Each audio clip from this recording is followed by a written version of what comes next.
Good afternoon. Another busy day here at the White House. As you know, the President's been talking to members of Congress the last few days about the American Health Care Act up through this morning. The Vice President just left a bit ago to meet with some of the lawmakers on Capitol Hill about health care and the rest of the President's legislative agenda. The President was glad to meet this morning with Representatives Long and Upton, who voiced their support for the HCA earlier this morning. It's especially important that we continue to make progress on repealing and replacing Obamacare as rates skyrocket and insurers keep fleeing the market around the country in anticipation of this impending implosion. Earlier this week, Aetna announced that it'll scale back its presence on Obamacare exchanges even further in 2018, withdrawing from the Iowa exchange. Aetna had already cut its participation in the exchanges from 15 states to 4 in 2017. Iowa is going to be hit particularly hard by these recent developments as Medica, the last insurance for most of the state, also announced this week that it'll likely stop selling individual health care policies in the state, which will affect tens of thousands of Americans. With reports like these seemingly coming every day, it couldn't be clearer that it's time for action on health care. We're glad that so many members are with us and look forward to welcoming even more on board. Also earlier today, the President dropped by an event focusing on school choice that was hosted by the Vice President and Secretary DeVos, with students ranging from kindergarten to high school. Most of the students who visited the White House today are some of the thousands of local children who will benefit from the 3-year extension of the D.C. School Choice Scholarship secured by the President and congressional allies in the budget deal. The District of Columbia's Opportunity Scholarship Program, which was launched in 2004, provides vouchers to D.C. students whose family either receive benefits under the Supplemental Nutrition Assistance Program, also known as SNAP, or earn less than 185% of the federal poverty level. And this program gets results. Last year, 69% of D.C. public school students graduated from high school. That's compared to an incredible 98% of the D.C. scholarship students who received their high school diplomas last year. Funding for the Opportunity Scholarship was one of our priorities during these budget negotiations, and the Trump administration is glad to have ensured that the program's extension was taken care of through this appropriations bill, on top of the increases in military spending and funding for border security. Today, the President welcomed the President of the Palestinian Authority to the White House for an official visit.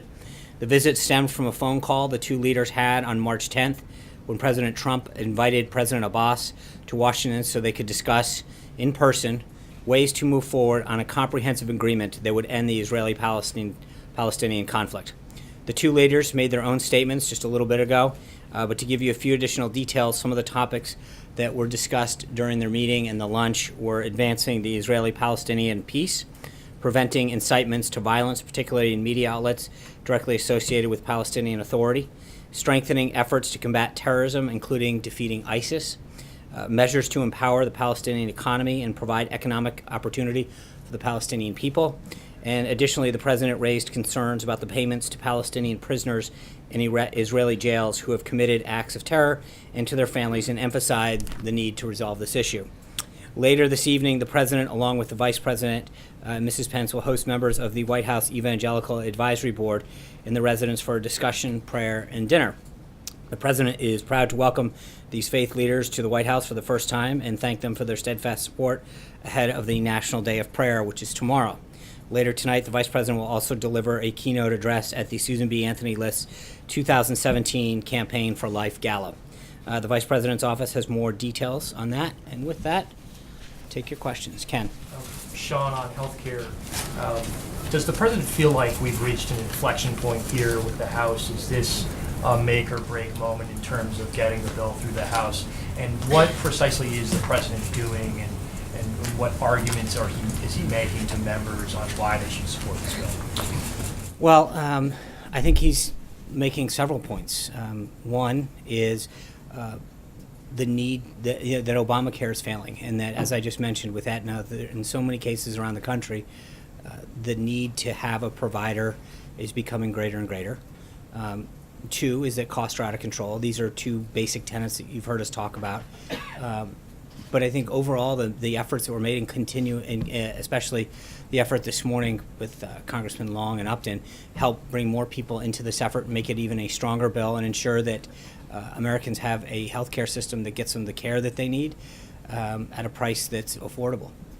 Is this a now or never kind of moment, though, with the bill in terms of the House? I don't want to put it there. I'm not. I mean, the president's made it clear before that he's not trying to set a date certain. Obviously, that's up to the Speaker and the House leadership to determine when that time is appropriate. But as you have seen, we continue to move closer and closer to that time. And the number of members who are supporting it continues to grow further and further. And I think that's a very promising sign. Yeah. Thanks, Sean.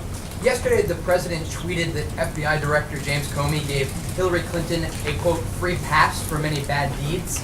Is the president comfortable having an FBI director that gives out free passes serve during his administration? The president has confidence in the director, but I think clearly his point was after some of the comments that were made yesterday regarding the reason for the outcome of the election. I think he just wanted to make it clear what exactly happened. On healthcare, the president appears to be directly involved behind the scenes. How much responsibility does the president plan to take for the outcome of the vote if it does occur this week? Well, I think if we have a vote, which is looking greater and greater every day, but again, I'm not going to get ahead of the House leadership in deciding when that is. My assumption is the House leaders will call that when that number is will put us over the top. And I feel like, again, you saw 2 votes come down today. The president's been on the phone constantly. The vice president, the chief of staff, other members of the legislative affairs team calling members, talking to them, hearing their concerns. But I think we've made this an unbelievable bill and an unbelievable replacement for Obamacare, which is failing. And that's what we've sought to do from the beginning. Yeah. John, there was a report in Politico yesterday that seemed pretty well sourced, indicating that President Trump plans to sign an executive order tomorrow in the name of religious freedom. Will the president sign a religious freedom executive order tomorrow, and will it enable discrimination against LGBT people? So I know we've talked about EOs for a long time, executive orders. Tomorrow is National Day of Prayer. There'll be a proclamation the president will sign. We're looking forward to having religious leaders from multitude of backgrounds come to the White House and celebrate this day with us. But I've never gotten ahead of executive orders, and I'm not going to. Can't deny that the executive order that the president is a friend of the LGBT community. Isn't that a lie? I answered the question. Thank you. Try President be a friend of the LGBT community if the president isn't considering this executive order. Blake. Thanks, Sean. I want to get your reaction to former President Obama. He tweeted yesterday after Jimmy Kimmel's monologue that went viral, the monologue you've probably seen about his child. Kimmel talked about the need to cover pre-existing conditions, the need for funding for the NIH, and Mr. Obama said, quote, "Well said, Jimmy, that's exactly why we fought so hard for the ACA and why we need to protect it for kids like Billy." Your reaction to both of them would be what? Well, I think we share that concern for the Kimmel's child as well as any child that needs care. And that's frankly why the president fought so hard to improve the bill like he did this morning, to make sure that there was that extra layer of protection for anybody with a pre-existing condition, no matter their stage in life. That's why we're fighting so hard for this. But I think most importantly, and I think at the end of Jimmy Kimmel's monologue, he said that there is no, we need to have some of these things that aren't Republican or Democrat, that they're American policies. And I think that's what the president's fighting for right now, is to make sure that we have a healthcare system that doesn't matter where you live or your background, that it takes care of people. We're making sure right now, and we've talked about this endlessly over the last month or so, but we've got a healthcare system that's not doing what it's supposed to. It's failing. It's costing people too much. It's giving people a card, not coverage.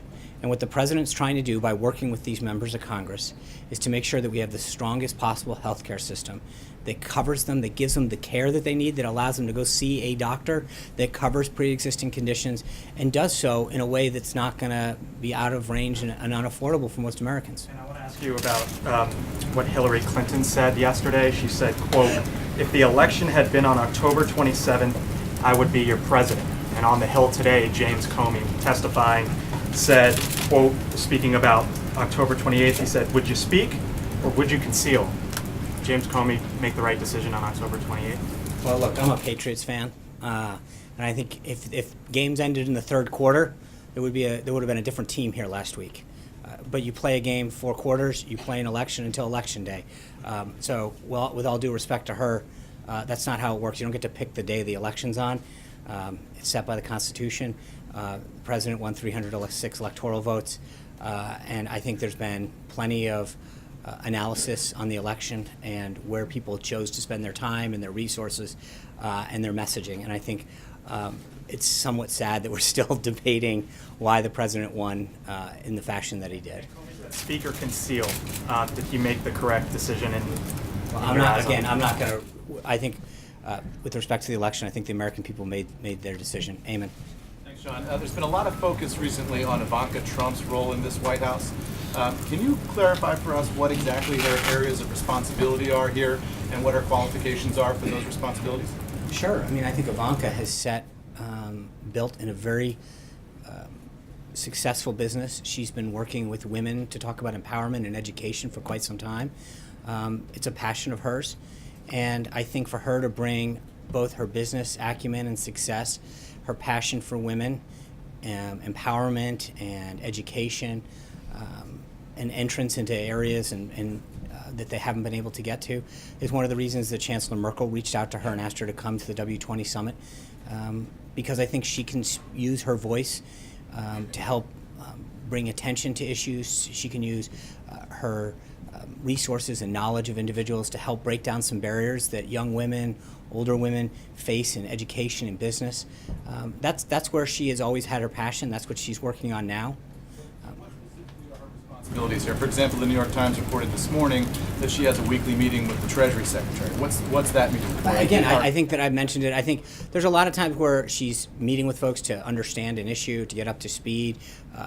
But I think her primary focus, which she's always said, where her passion is, where her time is going to be spent, is figuring out how to empower women, how to break down barriers for women, whether that's in small business, in education, women, young women in poverty or families, and figuring out how to help them.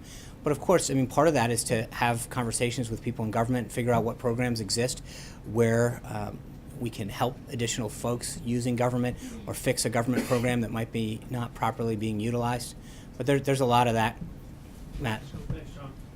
Back to healthcare. An analysis from AARP showed that the sickest patients will pay nearly $26,000 a year in premiums under the new healthcare law, and that $8 billion, which was included in that amendment this morning, is not nearly enough to lower those costs. So I'm wondering, how does that, which would be a major premium hike on the sickest patients, square with the president's promise to both lower premiums and take care of those with pre-existing conditions? So it sounds interesting to me that there are so many variables that are unknown, that to make an analysis of that level of precision, it seems almost impossible. Hold on, let me give you an example. So right now, pre-existing conditions are covered in the bill. They've always have been. We've talked about that before. States have the right to receive a waiver.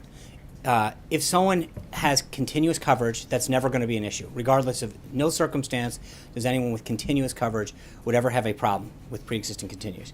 If someone chose not to have coverage for 63 days or more, and they were in a state that opted out, and they had a pre-existing condition, and they were put into a high-risk pool, then we've allocated an additional $8 billion over 5 years to help drive down those costs. So for someone to know how many people that is, what number of states are going to receive a waiver, ask for and receive a waiver, is literally impossible at this point. So to do an analysis of any level of factual basis would be literally not an impossible thing. Follow-up questions. Okay. One, would the president does he have a preference as to whether or not states opt out, given that option? And two, yes or no, will people with pre-existing conditions pay higher premiums under this bill than they currently do? I think everything that we've done, including the additional $8 billion this year, have everything that I've seen shows that the cost curve goes down for them in a lot of ways. So I would, if you have pre-existing conditions, and again, remember what a small pool that is. If you have a pre-existing condition currently, the bill protects you. The only factor would be is if you live in a state that potentially has asked for a waiver and then is subsequently granted it, and if you've gone 63 days without continuous coverage. So if you have continuous coverage, if you live in a state, it'll never ever be a factor. But the president has worked to make sure that in every single scenario, everybody, he has kept true to his word that pre-existing conditions are covered and that the cost curve continues to bend down. And so. Then on that other question, the congressman this morning from Michigan was saying he's confident from conversations with his governor Right. that his state will not ask for a waiver. Great. Does the president have a preference as to whether or not states ask for waivers? The president's preference, and the president believes in states' rights, number one.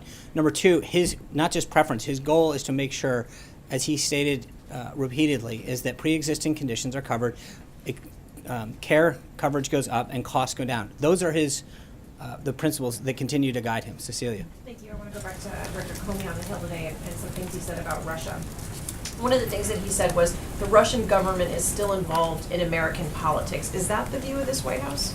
I think that's the view of the FBI. I mean, I'm not. Is that different than the White House? Well, I don't. I mean, we rely on them and the rest of the intelligence community to provide the president with updates on what they're learning. So it's not. We don't. It doesn't go that way. The director and the intelligence committee update the president on all of the threats that the United States faces and all of the intelligence activity that need to be briefed. And in that particular one, does then he accept that? Well, again, assessment I don't from know the what FBI? he is briefed the president. I'm not trying to be coy on this, but I'm just saying, like, I don't know what he has recently briefed or how. I know that the question that was asked during the testimony. I don't know what new evidence beyond what they shared with the president in December has happened between then and now. Okay, there's one more thing on that front. He called Russia, quote, the greatest threat of any nation on earth. Is that something the president agrees with? I think the president's been very clear that he thinks the threat that North Korea poses with the potential nuclear weapon that has range capacity is something that he finds to be threatening to the lives of American and our allies. Alexis? I have two healthcare questions. Okay. Can I follow up on what you were saying about the president's conversation with Congressman Upton? Until yesterday, the president thought there was sufficient funding, and Congressman Upton came to him and suggested $8 billion more. You were just saying that it's impossible to estimate what would be needed. My question is, why did the president think that there was sufficient protection for those individuals who have pre-existing health conditions yesterday, but today he now believes $8 billion will cover it? What persuaded him that the number that he had embraced yesterday was not sufficient and that $8 billion is going to do it?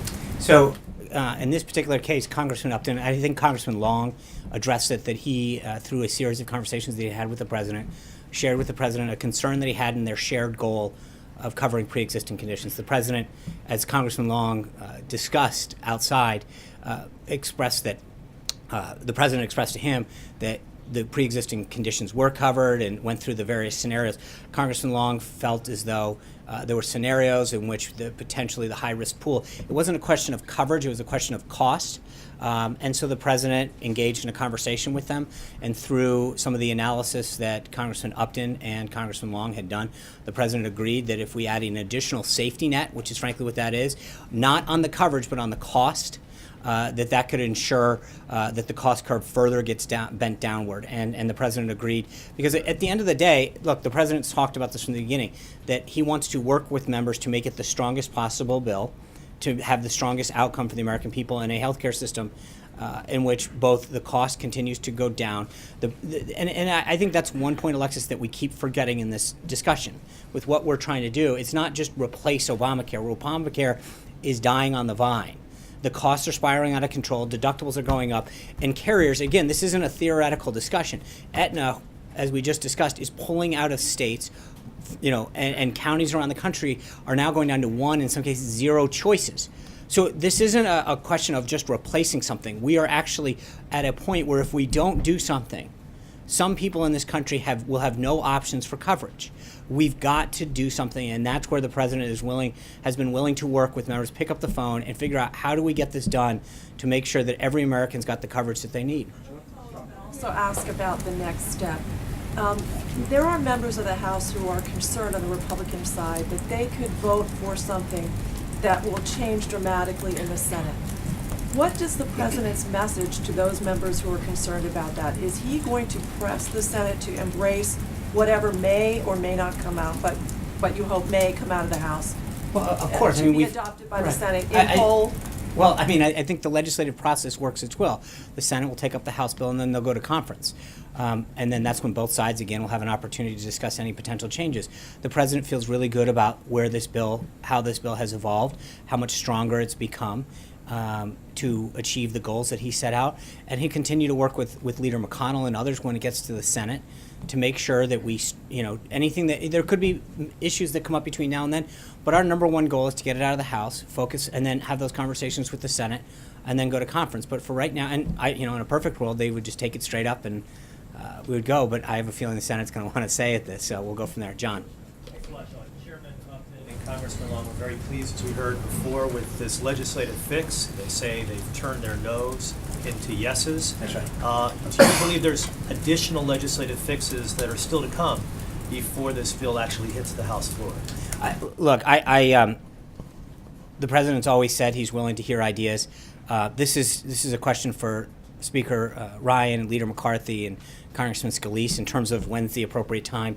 If they feel that they've gotten to a place where they have the votes necessary to take it to the floor based on the number of suggestions and fixes and updates, then that'll be up to them. But I'm not going to prejudge.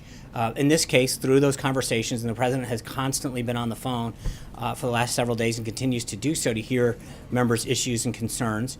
And so if there's a point, but I think we're getting to that number closer and closer, but that will be ultimately a decision that Speaker Ryan and Leader McCarthy have to make. On timing, I've heard different things from the president over the course of the past few weeks. At one point, I heard the president say he wants the bill to be taken up now. Other times, it's not important, we'll just get the bill right.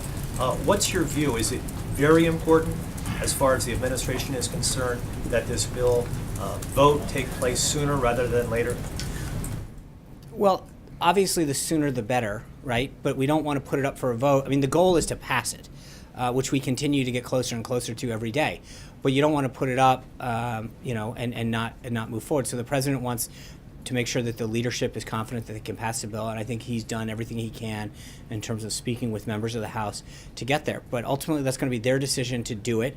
And I think we continue to feel optimistic about the direction that we've seen the legislation go. Mike. I wanted to revisit the president's comments and his tweets about the omnibus spending bill. He campaigned on his business record as on his ability to make good deals, make better deals than politicians in the past have.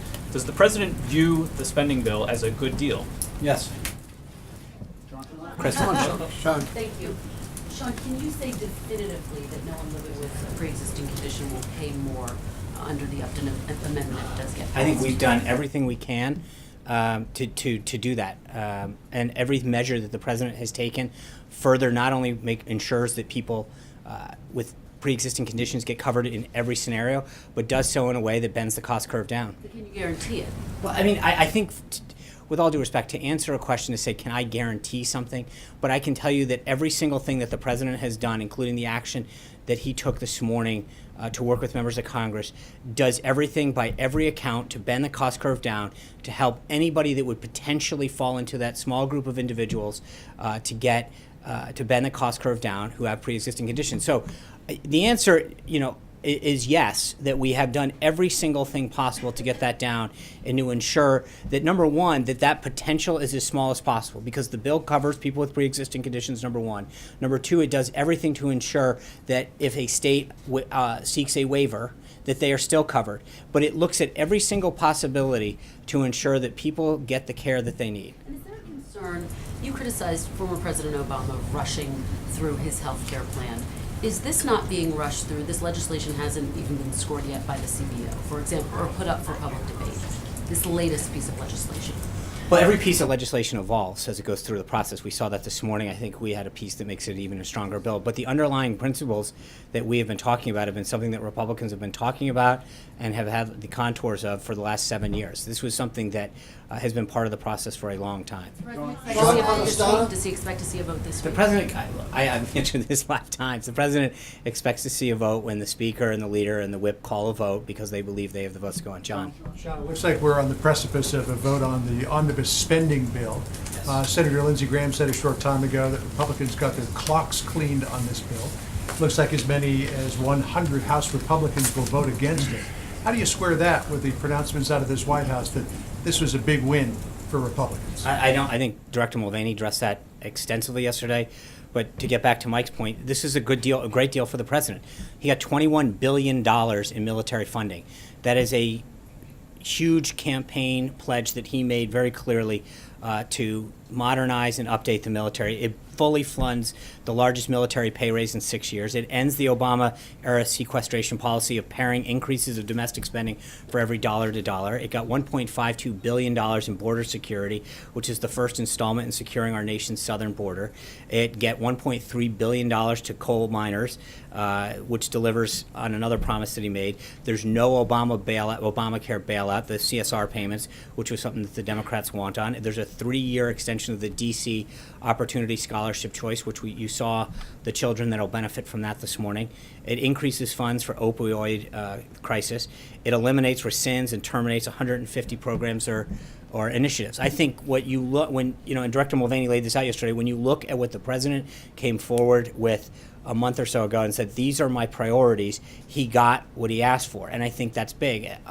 So this is the president feels very good about what he got, and again, I think it's important to underscore 2 points. Number one, in the Senate, we needed 60 votes. This had to be a bipartisan action. Because it is a spending bill, so therefore we needed to get Democratic votes with us. But if you look at, as Director Mulvaney pointed out yesterday, it used to be a 1-for-1 spending increase if we wanted military increase. We got that down to $1 to 20 cents. That is a huge win for the president. He negotiated a fairly strong deal when it comes to what they got versus what we got. The other thing that's important to understand is that this is just the final 5 months of FY18. Any president coming into office wouldn't get the first shot at a budget until the end of September of the year after they got elected. So in theory, he got to push for his priorities: military spending, border security, DC schools, all of the things I mentioned, right out of the gate. And for the last 5 months of this fiscal year, something that should have happened during the Obama administration, he got his priorities, a down payment on them. Quick second topic, if I could. This is at least the fourth White House, fourth administration in a row that has come in with optimistic predictions of how Middle East peace will go. What's going to be different this time? Well, I think the man is different. You look at what the president's diplomacy style is paying dividends, whether it's getting someone who is held for years in Egypt released, whether it's the action that China's taken. The relationships and the foundation that the president is rebuilding are going to pay huge dividends for this country in terms of our economic interests, our national security interests. But this president's style is one to develop a personal bond with individuals, and I think you saw that today with President Abbas, him talking so kindly about the president. You saw that the relationship that exists and is only getting stronger between him and Prime Minister Netanyahu. You have two individuals who, because of this president, are increasing their desire for peace. You've got an individual in President Xi in China that has taken fairly significant action to help come work with the United States, especially with respect to our desire to end the threat in North Korea. That has been unprecedented. The president's ability to connect with an individual, to work with them towards a shared goal, to have backroom diplomacy, is something that is going to continue to pay dividends and get results for this country. Can I follow up on John's question, please? Charlie. In January, the president did an interview deriding the little toy walls on the southern border. That's a quote. And said, "I don't know why they're even wasting their time." Why is the government's focus so much on existing border security measures rather than fighting for the wall that he promised that he would build? Thank you for an opportunity to show you some things. So if I can get the first image up. You asked. No. But you literally could not have helped me out. This is what exists right now throughout our country. This is the kind of barrier that exists throughout the country. You see a place where cars can literally create little things and drive over. You've got places that can get burrowed under. That one they've cut through. That one doesn't seem to be too effective at keeping people in it. This is what those images represent our nation's current border security. According to a GA report from earlier this year, from fiscal year 2010 to fiscal year 2015, the Customs and Border Patrol recorded a total of 9,287 breaches in pedestrian fencing at an average cost of $784 per breach to repair, right? So every time that they cut through, break through, put something over, it's costing just under $1,000 for us to go out and have to fix. Now to the next slide. You had no idea you were getting this, did you? So the bill that is about to get passed, Title VI, which pertains to the Department of Homeland Security's funding on additional appropriation, states that an additional $497.4 million, quote, for procurement, construction, and improvements. Of that total, $341.2 million are to, quote, and this is literally what it says in the bill, to replace approximately 40 miles of existing primary pedestrian and vehicle border fencing along the southwest border using previously deployed and operationally effective designs such as currently deployed steel bollard designs that prioritize agent safety. So that's your answer, Charlie. Hold on. So hold on. Let me just, we have a porous border right now with broken fences, things that can be cut through, places that can just literally be driven over. And to replace this with 20-foot-high Ballard wall will protect our country, something that the DHS has designated the most effective way to do this. So that's what we got out of this bill. Just one question about Sure. the photos. Are those photos of fences or walls? That is called a Ballard wall. That is called a levee wall. So that's the wall that No. There are various types of walls that can be built. Under the legislation that was just passed, it allows us to do that. As we've mentioned, that is called a levee wall on the left. That is called a Ballard wall. Huh? So that's not a wall, it's a levee wall? That's what it's actually called. That's the name of it. It is called for. Building fencing, not wall. In this current bill, it allows us to do the following. So to be clear, in several areas along our southern border, we have what was in the first slide, which are areas in which someone can literally cut through with a pair of wire cutters or put a little barrier over that a car can drive over the top. Okay, what we've done is taken the tools that we have to replace, and if you look at that one in particular, you've got a chain link fence is what is currently at our southern border. That is literally down there now. We are able to go in there and instead of having a chain link fence, replace it with that Ballard wall. That's what it is. But it's not the wall the president promised. Hold on. Hold on, Jim. We're going to take turns, but just to be clear, because Charlie has the same thing, so I'll give you a little help on this one. That this is the 2017 budget. The president. This is a down payment on what the president is going to prioritize in the 2018 budget that starts October 1st. And as I mentioned to John Roberts, the idea that we even got a shot at this is something that should have been done last term under President Obama. We have an opportunity to use the last 5 months of the FY17 budget to get the president's priorities jump-started. So he is using the current bill to get his priorities moving and put it down. To answer the question, it is currently being built in Naco, Arizona, Sunland Park, New Mexico, and we are going to be starting to do this in San Diego, El Paso, and Rio Grande Valley. Basically just telling supporters, the president's supporters, to be satisfied with this existing tough guy fencing until he's ready to build the wall. No, what I'm telling anybody is that the president said he was going to build a wall, and he's doing it. He's using the best technology and what the Department of Homeland Security under Secretary John Kelly says is the most effective way to keep people out, to stop drugs, to stop cartels, to stop human trafficking, and to prevent illegal immigration. That's what I'm telling you. Today and said he wants to see East Jerusalem as the capital of a future Palestinian state. Yesterday, Vice President Pence said you're still looking at moving the U.S. Embassy in Israel to Jerusalem. What is the White House view on those remarks? I mean, we didn't hear anything from President Trump in response to that. I think the Vice President, as you noted, commented yesterday that it's still something that is being discussed and considered by the President. It'll continue to be a discussion that he has with both Prime Minister Netanyahu and President Abbas, but obviously we're not going to. Palestinian portion. I'm not going to. I will. They had a series of private discussions. That is why the president is able to effectively get things done for this country, is to not negotiate out in public. He's going to continue to have discussions with Prime Minister Netanyahu, President Abbas, moving forward, and he feels confident about where that relationship was and developments that were made today. He doesn't object to what President Abbas said. It's just not decided. It's not a question of not decided. I'm not going to negotiate what they are talking about in private from this podium. So that's why I'm asking. I understand it. I'm just telling you that we are not going to negotiate from the podium. Jim. Just to follow up on the president's meeting with Abbas, he did say at one point, frankly, talking about Middle East peace and the Israeli-Palestinian conflict, maybe it's not as difficult as people have thought.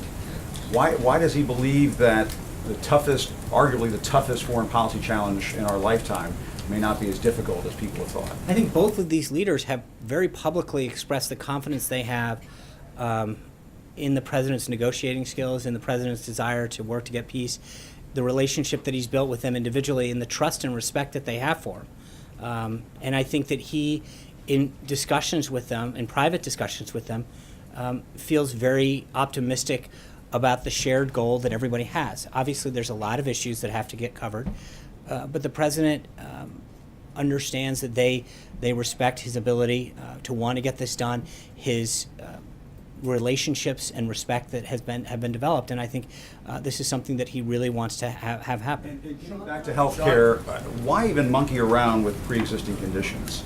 That's the most popular thing in Obamacare. Why are you guys spinning your wheels, messing around with pre-existing conditions? I wouldn't call it messing around, or however you phrased it. I think the president wants to do everything. Right now, people with pre-existing conditions are covered. They're not discriminated against. No, just hold on. You're going to change to a system where who the hell knows what's going to happen? It depends on what state they live in. If they live in this state over here, that governor may seek a waiver, and all of a sudden they're thrown into this system where hopefully that fund is going to cover their pre-existing conditions. It is a big change for people who live with those kinds of illnesses, is it not? Well, look, the big change, I guess we have a very different view of this, because my view, and I think the president's view, is that Obamacare, if you have a pre-existing condition and you no longer have a health care provider, and your premiums or deductible are going through the roof, then you don't have coverage. And we just read it out. I mean, if you have throwing the baby out with the bathwater. No. What I'm saying to you right now, no. Because it's not. You're saying it's not working. But then why change pre-existing conditions? We're not. No, we're strengthening. I think, look, we have done everything to not only strengthen, but to guarantee. The governor can say, here's my waiver and no more Sure you pre-existing can, Jim, conditions. I walked through this. But I think the fundamental point that seems to be getting lost is that if you have Obamacare right now, in case after case, you are losing it. So if you have a pre-existing condition, and you have a card that says Obamacare, but no one will see you or you can't afford it, then you don't have coverage. Why not fix that? We are. Fix that We're aspect guaranteeing of it, but I don't know how much. Why does we the have pre-existing literally condition component have to be altered? Why not just keep that protection The president in has made it place? very clear that pre-existing conditions are covered in the bill under every scenario. I don't know how much clearer we can state it. So anybody who has a pre-existing condition under Trump care, they're going to be fine? Yes. Without question? There you go. Thank you, Sean. Thank you, Sean. Want to follow up on healthcare. I just want to know why the White House is pushing so hard for a vote on this healthcare bill at a time when, as you just said a few minutes ago, it's literally impossible to analyze its impact on the healthcare system. Why not wait for that analysis to come out? The vote is going to happen, as I've said like 8 times now, when the Speaker and the Majority Leader and the Majority Whip want to. Our job is to work as hard as we can to work with members of Congress who want to see their healthcare system improved. That's what we're doing. That's what we've done.